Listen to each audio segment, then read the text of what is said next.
We got a ship waiting on the beach. It'll take us to the fleet near Arboro. Get there, Fauna, Carrie said. Fawn fired several grenades into her path, but the woman avoided them easily, vaulting over the blast, while maintaining her inhuman speed. Amazing stride for such tiny legs. Fire the gun, Fawn said. Bearing? The crew commander said. 180, peg that fucker, Fawn said. A second later, a blast was heard, and a crater was made in the road behind them. From the dust she emerged, smiling in Eater's grin. Fuck, Fawn said, seeing that more soldiers were following. They rode onto the premises of the temporary camp, where a ship was waiting to take them off planet. Fawn leapt from the tank and rolled backwards onto the sand. She quickly converted the toy box into a flamethrower. Knowing that most of these soldiers were fresh, they would be terrified of fire, even in their impenetrable armor. An orange flame shot out of her weapon like a dragon's tongue, predictably keeping the soldiers at bay. Their red-headed leader circled her juniors. Fawn, come on, Letchway said on the comm channel. From further out, a portal which led back to the mysterious ship continued to pour soldiers into the sea. Deathless were emerging from the sea, spilling onto the beaches like a black tide, separating Fawn from her comrades. Go, Fawn said. Letchway, unable to reach Fawn, sprinted to the ship where the rest of their allies were waiting. They watched as a black-clad soldier circled the pink-haired woman. The deathless woman that had been pursuing them entered fearlessly into the flamethrower's range. As the bright orange tongue lashed out at her, the igniter on the toy box was mysteriously extinguished as a strange invisible force was pushed against it. Fawn slammed the igniter trigger repeatedly, but nothing happened except the audible click. Fawn grimaced as she was surrounded by soldiers. Her only relief was that she could see that the ship had taken off unhindered. Fawn threw the toy box in the sand and began removing her gear, revealing her chiseled arms. She squinted down at the little woman, trying to read her name tape. Baby sister, she said, allowing Fawn to see that she not only had fangs, but all of her teeth were sharp. You're a glebula, Fawn said. Is this some kind of power grab? Which noble's claiming this? Lord Deicide, ruler of the stratum of Yolapile, Baby Sister said in her raspy voice. I've never heard of that planet, Fawn said, slamming her knuckles together. It's a ship, Baby Sister said as she retrieved a gun attached to her belt.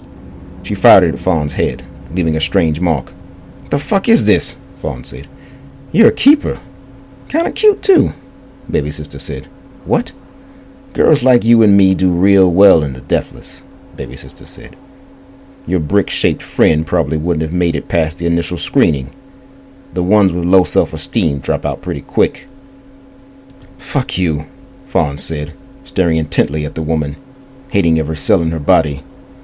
We can, Baby Sister said, immediately ducking Fawn's punch. Quickly she threw another jab to where she thought Baby Sister would be, and hit the woman directly in the mouth. Fawn felt as if she had just hit a block of marble stuffed inside of a thin pillow. Baby Sister walked away, seemingly unconcerned with Fawn as a threat. Her back was to Fawn. I'm gonna make this easier on you. Yeah. I want you to see me when I hit you. Breathe in deep. Let that feeling spread all over your body, Baby Sister said, facing her opponent. Fawn was powerless as a homicidal rush came over her. She wanted to eat her breakfast out of this woman's skull. You feel it? Baby Sister said. Fawn nodded quickly as she rubbed her tongue against the backs of her teeth. Her gums were sore, and she could not open her fists, even if she wanted to.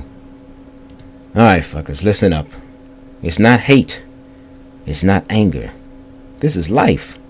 This is one animal struggling against another, Baby Sister said. Fawn spit, then charged the woman. From the heavens, Fawn threw an overhand right, only to have it find empty air. The woman had circled around her. Fawn whirled with a victimless elbow, and then faced Baby Sister. Fawn's perception of time seemed insanely sluggish. It was as if they were moving in a vat of thick oil. Fawn watched as the woman's tiny fists worked in a circular motion. Her head seemed to be dancing between her shoulders. She could feel the rhythms layered within this space, but could not flow with them, like she was on a roller coaster screaming on the initial crawl upward. Then she watched helplessly as fists were thrown into her belly with no way to avoid them. She backpedaled and tried to shake away the drunken bedlam in her consciousness. Don't do that. That's the only thing keeping you alive, baby sister said. Fawn heaved and watched the woman stalk before her like a tiger. She recovered and entered the hyper-realized world once again. Baby sister came at her, slower this time. Fawn aimed a knee at her head, but the woman caught it and shoved it downward, putting Fawn off balance. Then a punch to the gut folded her over the smaller woman's fist, knocking her into the dust. Fawn collected a little sand in her hand as she stood up, then flung it as she spun around, finding no one.